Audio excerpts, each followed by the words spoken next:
मंच पर विराजमान आदरणीय स्वामी विज्ञानानंद जी, सुनील कोठारी जी और ये जो जयपुर डायलॉग का अनवरत यज्ञ चल रहा है, इसके मुख्य अधिष्ठाता संजय दीक्षित जी। आप सभी ने अभी स्वामी जी का ओजस्वी और ऊर्जावान उद्बोधन सुना, तो मैं उन्हीं में से कुछ बिंदु लेकर अपना विचार व्यक्त करने का प्रयास करता हूं। आज का मुख्य विषय है अमृतकाल और इसके आगे क्या। ये एक सुखद संयोग है कि हम अभी 2022 में हैं। ये अमृतकाल का पहला वर्ष है, यानी ये अमृतकाल का भी उषा काल है और उषा काल में ही सूर्य की पहली किरण दिखाई पड़ती है, जो आने वाले पूरे दिन का मार्ग प्रशस्त करती है। अब हमें इसमें यह सोचना होगा कि वो कौन सी दृष्टि है जो आने वाले समय में, आने वाले 25 वर्षों में हमारा मार्ग प्रशस्त कर सकती है अथवा हम सब उस दिशा में आगे बढ़ सकते हैं। इस संदर्भ में यदि हम ध्यान करें तो अभी विगत स्वतंत्रता दिवस पर 15 अगस्त को प्रधानमंत्री जी ने जो लाल किले से बोला, तो उन्होंने क्या कहा कि इस अमृत काल के 5 प्रण है। पहला प्रण यह है कि भारत को विकसित राष्ट्र बनाना है। जो स्वामी जी ने कहा, जब तक हमारे पास मटेरियल पावर नहीं होगी तब तक हमारी बात को कोई नहीं सुनेगा। ये जग नहीं सुनता निर्बल जनों का शांति प्रवचन, शीश है उसको झुकाता जो कर सके रिपुमान मर्दन। और आपने देखा ये जो पहला प्रण था, तो ये ऐसे कहा गया प्रण नहीं था मोदी जी। हम जब 2014 में परिवर्तन आया, तो उससे पहले एक अटल जी का दौर छोड़ दें तो 67 वर्षों में हम दुनिया के एक अद्भुत देश थे। दुनिया में कहीं कॉन्फ्लिक्ट होता है तो हमेशा क्या होता है, छोटा और कमजोर कहता है कि बड़ा और ताकतवर हमें सता रहा है। पर यहां हम बड़े थे और हम ताकतवर थे और हम कहते थे छोटा हमें सता रहा है। वो वक्त बदला और इंडिया का era as a soft state over हुआ। ऑन द लाइटर नोट कहूं कि नया संसद भवन जब बन रहा था, तो उसके ऊपर जो भारत का नेशनल एम्बलम लगा, तो बहुत से लोग कोर्ट चले गए कि शेर कुछ ज्यादा आक्रामक दिख रहे हैं, यानी इन्हें शेर भी बकरी जैसे चाहिए थे। पर जब से शेर शेर दिखने लगा है, तो आपने देखा कि उसका असर क्या हुआ है। असर यह हुआ है कि विगत 8 वर्ष, भारत की स्वतंत्रता के पहले 8 वर्ष हैं जब हमने पाकिस्तान से कोई औपचारिक द्विपक्षीय वार्ता नहीं की। No official bilateral dialogue. अब कोई कहेगा नहीं किया तो प्राप्त क्या कर लिया। आजकल का जो घटनाक्रम है, मैं उस पर नहीं बोल रहा हूं। इस समय जो पाकिस्तान में चल रहा है, प्राप्त क्या किया। याद करिए, कुछ साल पहले की बात है, 1.5 साल पहले की बात, वो वीडियो जब पीटीआई की सरकार थी, वहां शाह महमूद कुरैशी पाकिस्तान के नेशनल असेंबली में बोल रहे हैं कि आर्मी चीफ आए, उनके पांव कांप रहे थे, उन्होंने कहा खुदा का वास्ता है अभिनंदन को वापस कर दो, वरना रात होते होते हिंदुस्तान अटैक कर देगा। जनाब, ये हालात तो 1971 में भी नहीं हुए थे कि कोई ये कहे कि एक्सटर्नल अफेयर्स मिनिस्टर और आर्मी चीफ ये कह रहे हैं कि उनके पांव कांप रहे हैं। एक बात मैंने कहने का प्रयास किया। दूसरा प्रण क्या था, गुलामी की मानसिकता से अपने को अलग करना है। इसको मैं अभी आगे इस पे विचार व्यक्त करूंगा कि गुलामी की मानसिकता के कितने आयाम हैं, how many variable dimensions they are having. तीसरा था कि हमें अपनी विरासत पर गर्व करना है। और चौथा था कि हमें अपनी सब लोगों को सामूहिकता के साथ आगे बढ़ना है, क्योंकि एक कुछ व्यक्तियों के प्रयास से नहीं होगा, सबके प्रयास से होगा। और अंतिम था कि उस सामूहिकता के प्रयास के लिए अपने कर्तव्य का पालन करना है। अब हम इसके दूसरे विषय पे यदि आते हैं कि अगर हम ये भी कहें, जैसे अभी स्वामी जी ने कहा कि चाइना के साथ भी हमको ध्यान रखना चाहिए था, तो मैं यह भी ध्यान दिलाना चाहता हूं कि चाइना के साथ जो भी कॉन्फ्लिक्ट हुआ, पहली बार ऐसा हुआ कि अगर डिप्लोमेटिक लेवल के ऊपर आप देखें तो चाइना के साथ कौन खड़ा था, सिर्फ नॉर्थ कोरिया और पाकिस्तान। ये मैं बात ऐसे नहीं कह रहा हूं, ये मई जून 2020 का पीपुल्स डेली का जून का महीना था, मुझे एग्जैक्ट डेट नहीं याद है, आर्टिकल पढ़ लीजिएगा, जिसमें उसने कहा कि China is facing its worst diplomatic isolation post Tiananmen square. तो ऐसा भी नहीं था कि हमने उसमें दृढ़ता के साथ काम किया। अब मैं इस पे आता हूं। देखिए, गुलामी की मानसिकता की बहुत सी चीजें हमारे दिमागों में बहुत तरीके से बैठी हुई हैं और हमें उससे निकलने का प्रयास करना चाहिए। आप सभी लोग इस विषय के अनुसंधान में लगे रहते हैं, पर आपको तो पता है कि हमारे यहां बताया गया है कि अमृत तो तब निकलता है जब पहले विष निकाल दिया जाए। तो अमृत काल के अमृत का साक्षात्कार तब होगा जब गुलामी की मानसिकता ने जगह जगह विष जो इंजेक्ट करके हमारे मस्तिष्क में, यानी कॉन्शियस और अनकॉन्शियस दोनों प्रकार के माइंड में, यानी चेतन और अवचेतन दोनों प्रकार के मस्तिष्क में जो स्थापित कर रखा है, उसको निकालने की आवश्यकता है। अक्सर हम लोग ये कहने लगते हैं कि हम इंडोलॉजी की बात कर रहे हैं। मेरा विचार है अब अमृत काल का अंत आते आते हमारा विचार बदल जाना चाहिए। हम वेस्ट के नजरिए से भारत को एक्सप्लेन करने की कोशिश नहीं करेंगे, भारत के नजरिए से वेस्ट को एक्सप्लेन करेंगे। यानी ये कॉन्सेप्ट आना चाहिए अगले 25 वर्षों में, वेस्टोलॉजी। अरे भाई, आप कौन होते हैं हमको समझाने वाले? मैं एक उदाहरण देना चाहता हूं। हम सब जो यहां बैठे हैं, कहीं ना कहीं इतिहास एक ऐसा विषय है जिस पर हम सबका आग्रह है कि उसकी वास्तविक स्वरूप आना चाहिए। पर उससे पहले हम यह तो समझ लें कि इतिहास को लेकर भारतीय सोच और इतिहास को लेकर वेस्टर्न सोच में क्या अंतर है।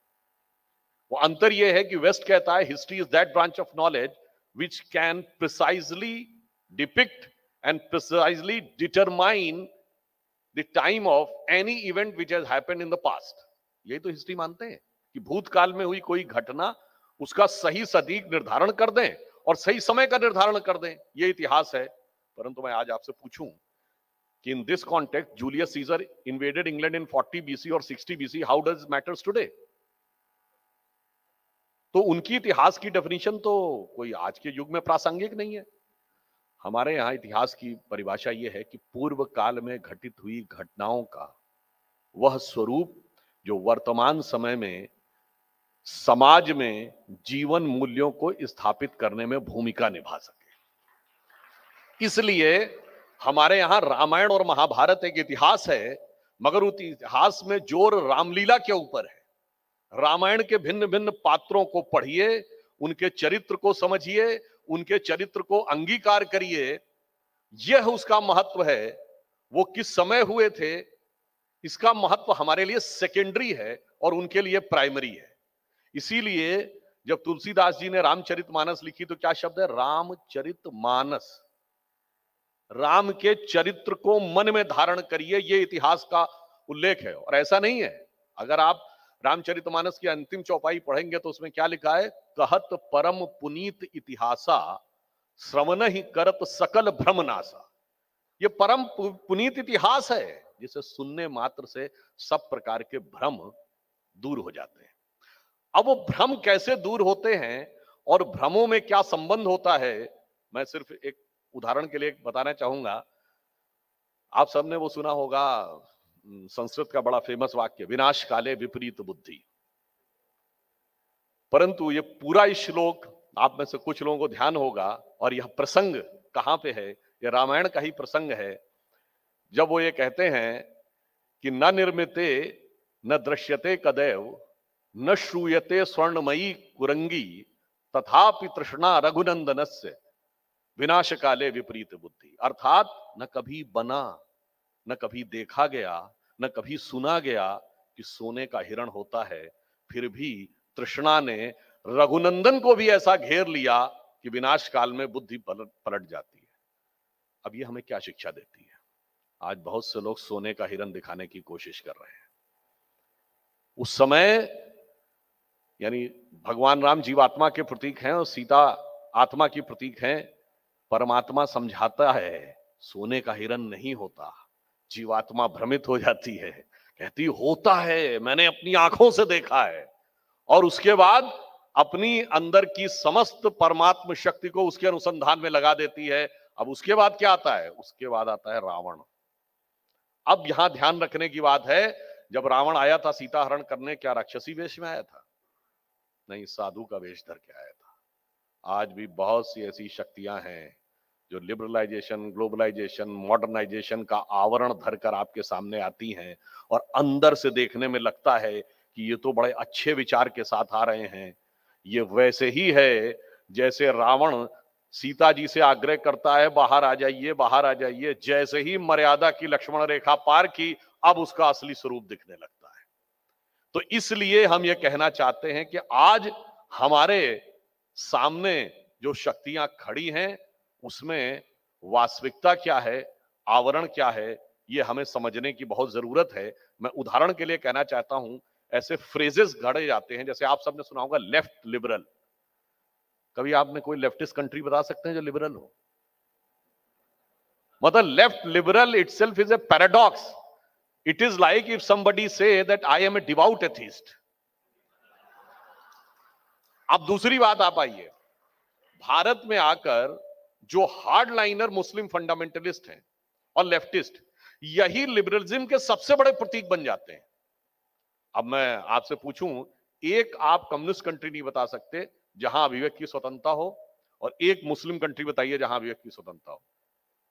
चलिए वहां तक तो ठीक है, एक मुस्लिम कंट्री बताइए जहां कम्युनिस्ट पार्टी बैंड ना हो,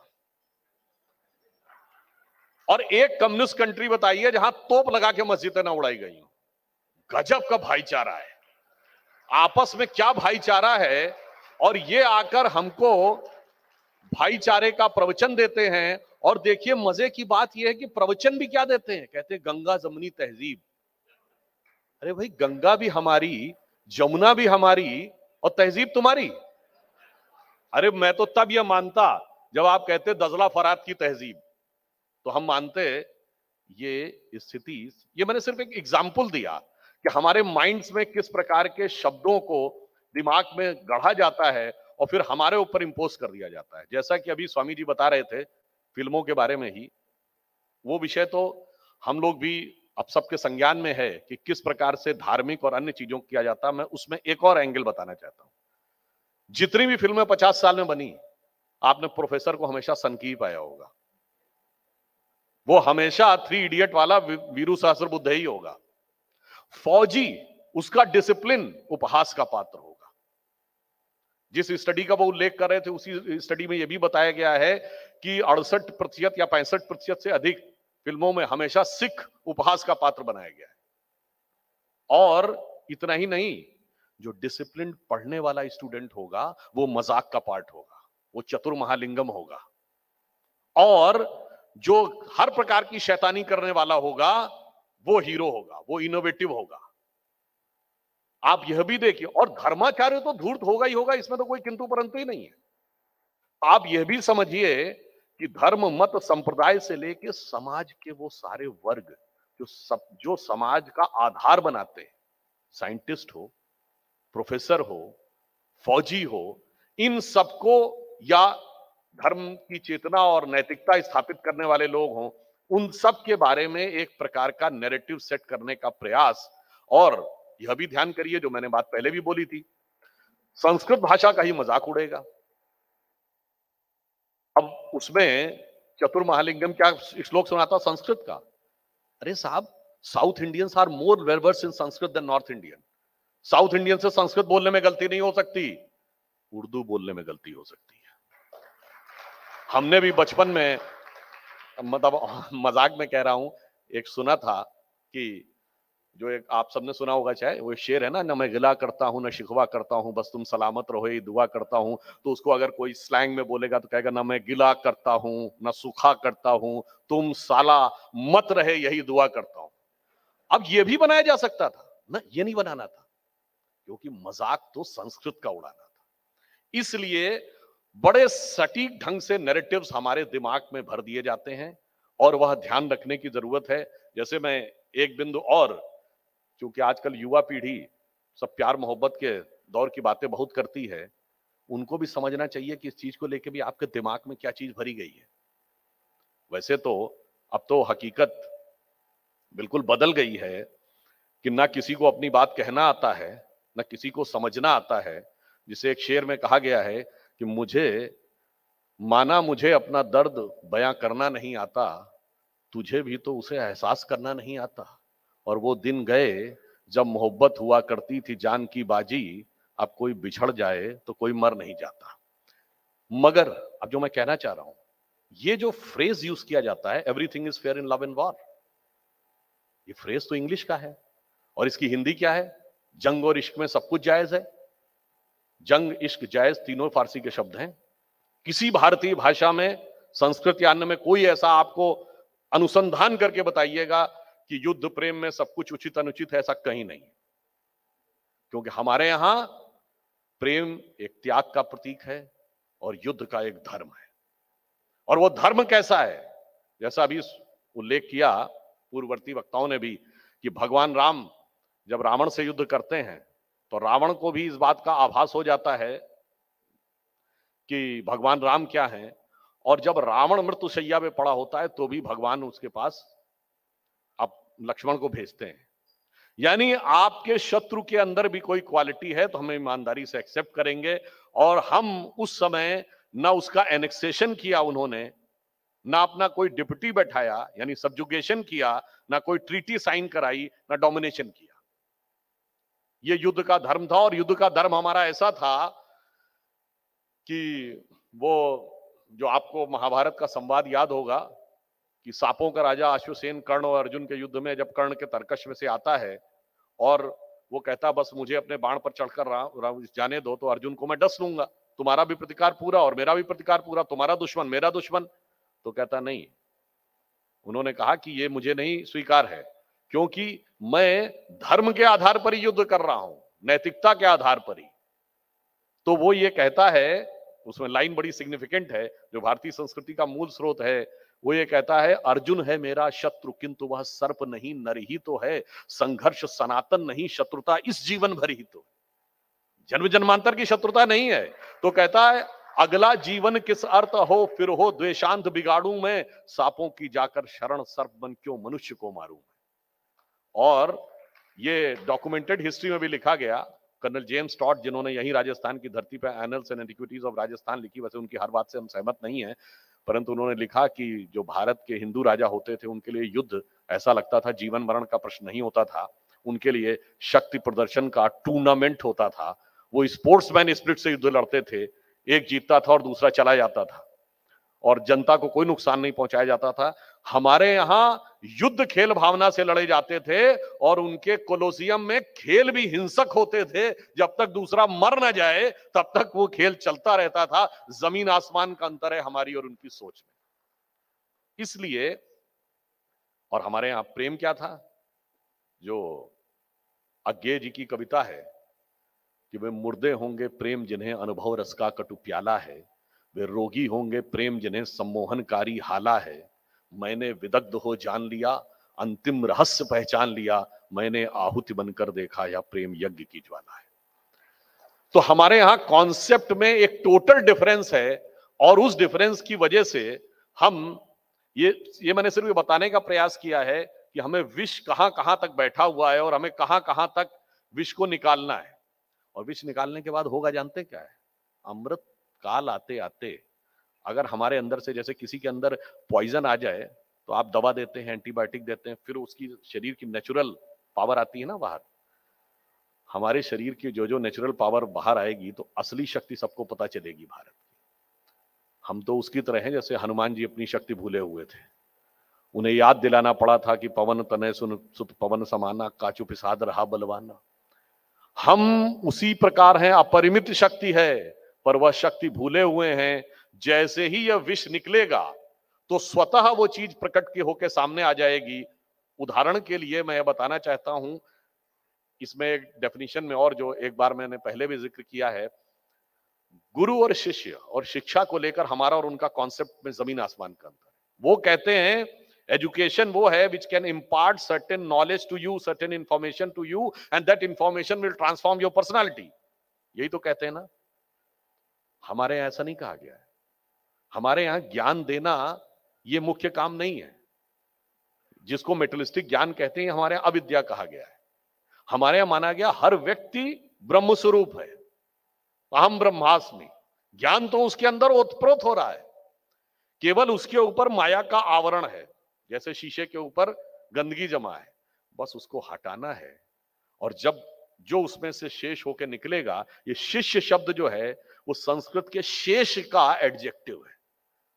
शिष्य का मतलब हुआ if I have removed everything which was unwanted from your consciousness, the residual is शिष्य। इसी प्रकार हम अपने विष को अगर हटाने में सफल हुए तो जो रेजिडुअल होगा भारत का वो वास्तविक स्वरूप होगा, और वो रेजिडुअल क्या होगा? वही जो हम लोग अक्सर सुनते हैं, उसी में शिष्य और गुरु शब्द की एकदम सटीक व्याख्या है। वो कहता है ना, पूर्णमिदं पूर्णमदः पूर्णात् पूर्णमुदच्यते पूर्णस्य पूर्णमादाय पूर्णमेवावशिष्यते। मैं पूर्ण हूं, ये पूर्ण है, मुझे इसमें से पूर्ण निकालना है, और जब मैंने पूर्ण से पूर्ण को निकाला तो शेष भी पूर्ण था। When I have taken infinity out of the infinity, the residual is the infinity. अब मैं एक चीज आपको ये बताना चाहता हूं कि कई बार क्या होता है, नॉलेज के डायमेंशन की वजह से हम समझ नहीं पाते। हम कई बार कहने लगते हैं ये तो एकेडमिक है, ये फिलोसफिकल है, और ये जो है एक्चुअल है। अब भारत की एक्चुअल मैथमेटिकल खोजों में एक चीज जिसपे भयंकर से भयंकर जो भारत विरोधी लोग हैं, या जो भी लेफ्टिस्ट हैं, हमारे वैचारिक विरोधी, वो सब भी मानते हैं, जीरो जरूर भारत ने दिया। Zero in terms of actuality क्या है? It is an integer which is the base of arithmetic. तो कहा गया जीरो से आगे बढ़ के 1 2 3 4 चलता है, और फिर जीरो के आधार पर मल्टीप्लीकेशन होता है। तो अविद्या में हमने कहा दो प्रकार की विद्या है। ऑल मेटेरियलिस्टिक वर्ल्ड, जिसमें हिस्ट्री ज्योग्राफी से लेकर और physics chemistry maths zoology botany chemistry, ये सब अविद्या है। इसको गलत शब्द नहीं मानना चाहिए। उसमें तो वो जीरो एक इंटीजर है। और विद्या क्या है? That is a different paradigm of knowledge. सा विद्या या विमुक्त है, जो मुक्ति का मार्ग प्रशस्त करती है। उसमें जीरो क्या है? अगर आप देखिए, आप किसी भी नंबर को जीरो से डिवाइड करें, जिन्होंने मैथमेटिक्स पढ़ी होगी, तो क्या आता है? Resultant is infinity. इसका अर्थ क्या हुआ कि अनंत का रास्ता शून्य से होकर जाता है, और हम अनंत खोज रहे थे, इसलिए हमने शून्य खोजा। अब यहां से देखिए, मेटीरियल नॉलेज और एसोटेरिक नॉलेज के बीच का कनेक्शन एस्टेब्लिश होता है जब आप ये कहते हैं अविद्या में तो शून्य एक नंबर है, और विद्या में शून्य अनंत का मार्ग है। और वो कैसे प्राप्त करना है? वो अपने अंदर जब आप शून्य पैदा करेंगे तो अनंत की अनुभूति होगी, और जिसे एक, और फिर क्या होगा? वहीं से आपको ब्रह्म का साक्षात्कार होता है, जिसे एक दोहे में कहा है, शायद कबीरदास जी ने कहा है कि जात हमारी ब्रह्म है, और माता पिता है राम, और घर अपनों है शून्य में अनहद में विश्राम। अब यहां से आप देखिए तो क्या है? जीरो एक अभिव्यक्ति है मटेरियल नॉलेज में, जीरो एक अनुभूति है एसोटेरिक नॉलेज में। उनके पास ऐसा कोई कनेक्शन ही नहीं है, उनके पास वो डायमेंशन ही नहीं है अनुभूति का। इसलिए हमें इन चीजों को समझकर इसमें से जाना है। और मैं एक दूसरा भी एग्जांपल देना चाहता हूं। जैसे हम सब पढ़ते थे, रावण का एक सर कटता था, दूसरा उगाता था। भगवान रोक नहीं पाते जब तक नाभि पे वार नहीं किया। तो किसी को लगता कहानी है, ये तो एक कहानी है। जो लोग बहुत दूर से देखते हैं, जिनको बिल्कुल ही इस बात की समझ नहीं है, जो हमारे भी लोग हैं वो भी कहते हैं कुछ ऐसे ही सोच के कल्पना की गई होगी। ऐसा नहीं है। एक सर कटता है, दूसरा उगाता है, ये इस बात का प्रमाण है कि वो 10 सर 10 इंद्रियों के प्रतीक हैं। एक सर उगेगा, दूसरा उगाएगा, अर्थात एक इच्छा पूरी करिए, तुरंत दूसरी उगाएगी, ईश्वर भी उसको नहीं रोक सकता। इसका अर्थ होता है सर्किल के सर्कमफ्रेंस पे चलना शुरू करिए, you will never find an end. एक सर्किल पूरा होगा, तुरंत दूसरा रास्ता आगे दिखेगा। सर्किल का एंड कहां पे है? केंद्र में। इसलिए जब तक सर कटते रहेंगे तब तक फिर उगते रहेंगे। जब नाभि पे ईश्वरीय शक्ति का आघात होगा, तब जाके आपको उसका वास्तविक निवारण होगा। इसलिए मैंने सिर्फ ये कहा कि दोनों के बीच का संबंध, जैसा अभी दो हमारे पूर्ववर्ती वक्ताओं ने कहा, धर्म अर्थ काम मोक्ष, स्वामी जी ने भी कहा, बिल्कुल मैं तो कहता हूं दोनों में सामंजस्य है। जो शर्मा जी ने कहा और जो स्वामी जी ने कहा, बस आप इसका सीक्वेंस देख लीजिए। धर्म अर्थ काम मोक्ष। धर्म फर्स्ट है, मोक्ष आखिरी है। यानी धर्म का आचरण करना है, धर्म को स्थापित करना है, मोक्ष पे लक्ष्य रखना है, माध्यम उसका अर्थ और काम को बनना है। तो उसके लिए अर्थ भी चाहिए, काम पर भी नियंत्रण चाहिए, मोक्ष पे लक्ष्य चाहिए, मगर करना क्या है? सत्यम वद धर्मम चर। धर्म का आचरण करना है, और उसका सारा का सारा रास्ता धर्म के माध्यम से ही जाएगा। अब मैं यहां पर एक बात और भी कहना चाहूंगा, ज्यादा समय न लेते हुए। एक विषय जो स्वामी जी ने कहा, और एक विषय जो शर्मा जी ने कहा, क्योंकि मेरा थोड़ा विचार रहता है, मैं जो सुनता हूं वक्ताओं को उसी में से विचार लेने का प्रयास करता हूं।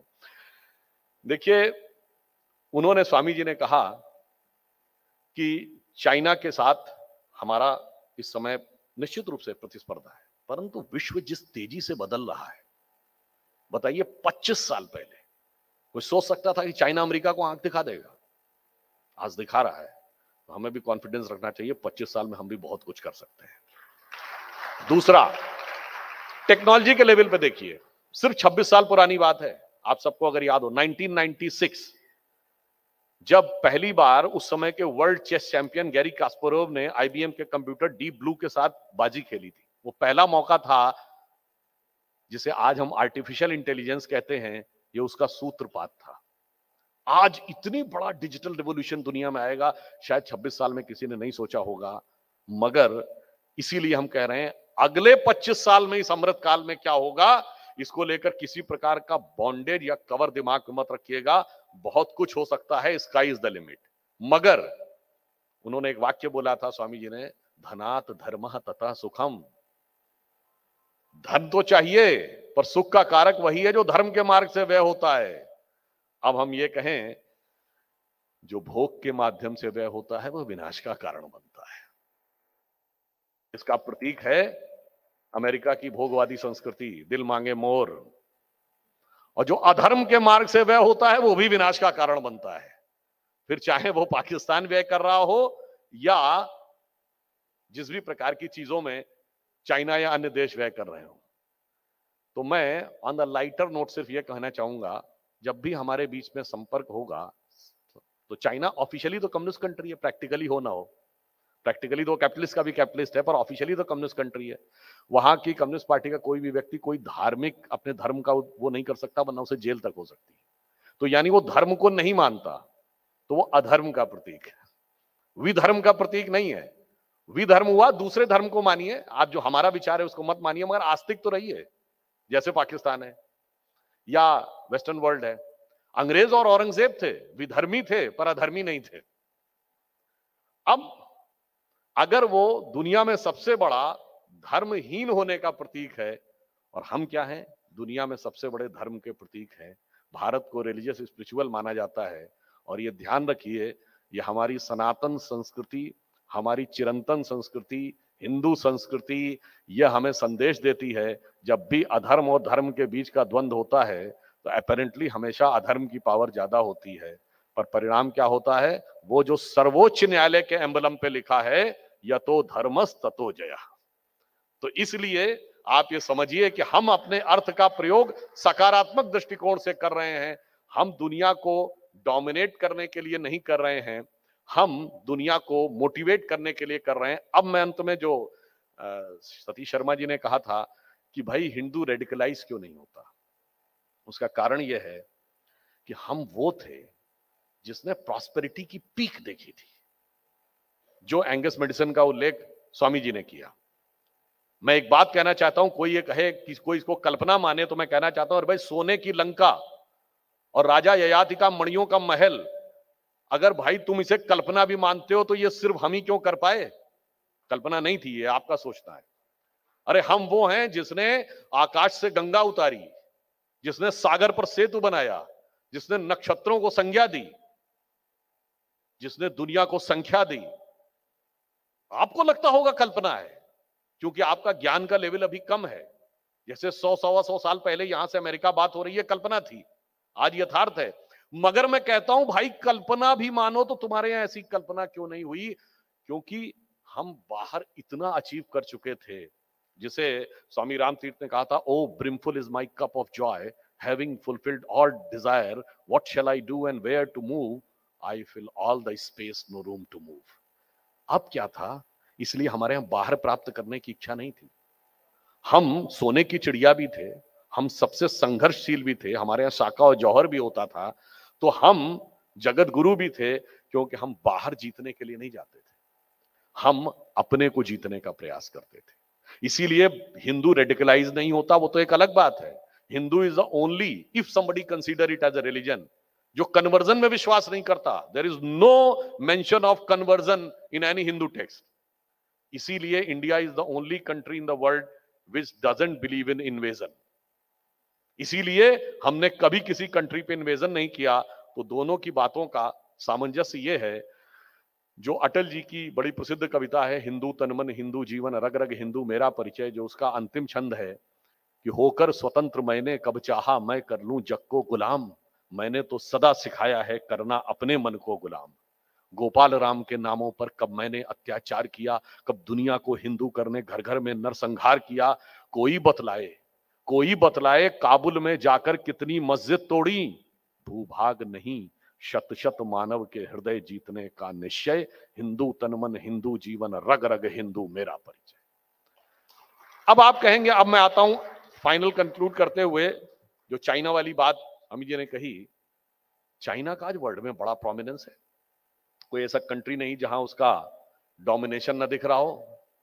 पर यह बताइए, जब मोदी जी 2014 में यूनाइटेड नेशंस में योग का प्रस्ताव लाए तो 173 देश उसके समर्थक नहीं बने, सेकंड प्रपोजर बने, जो यूएन की हिस्ट्री में सबसे बड़ा है। 173 देश जिस समय योग करते हैं, उनका डोमिनेशन दिखता है, हमारा मोटिवेशन दिखता है।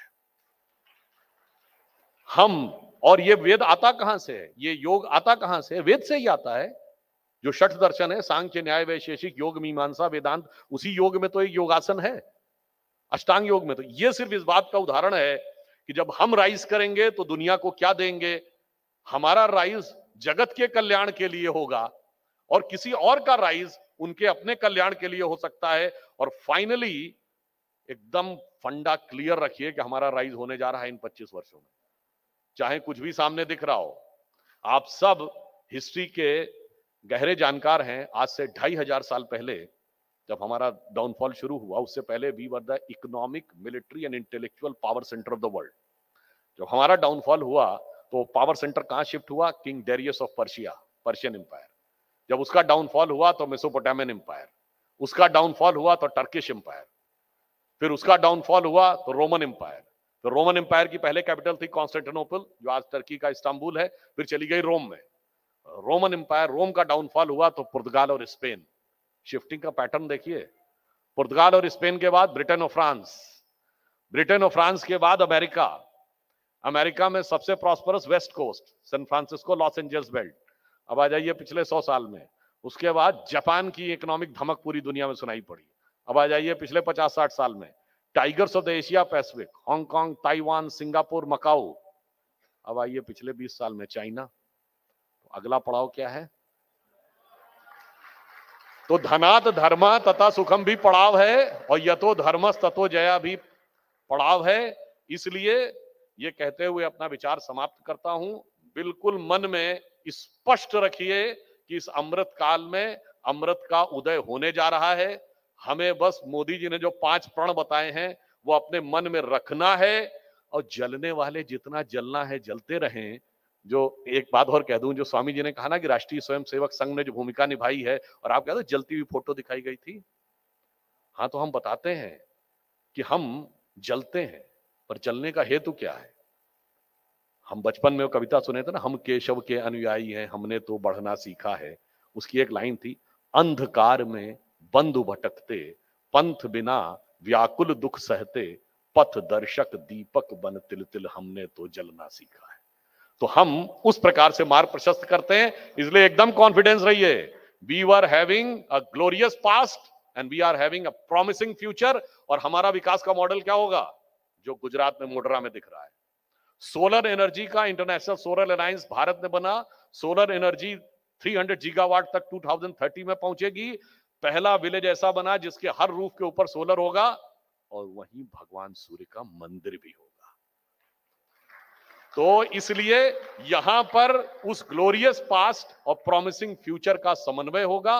बस हम वर्तमान में यह ध्यान रखें, आप सभी सरस्वती के साधक हैं और लक्ष्मी की कृपा भी चाहिए, परंतु दोनों ही कमल पर विराजमान होकर आती हैं। तो बस हमें यह ध्यान रखना होगा कि दोनों की कृपा कैसे मिलेगी। तो अंत में मैं कहता हूं कि गौरवशाली था भूत, भविष्यत भी महान है, अगर संभालें आप उसे जो वर्तमान है। धन्यवाद।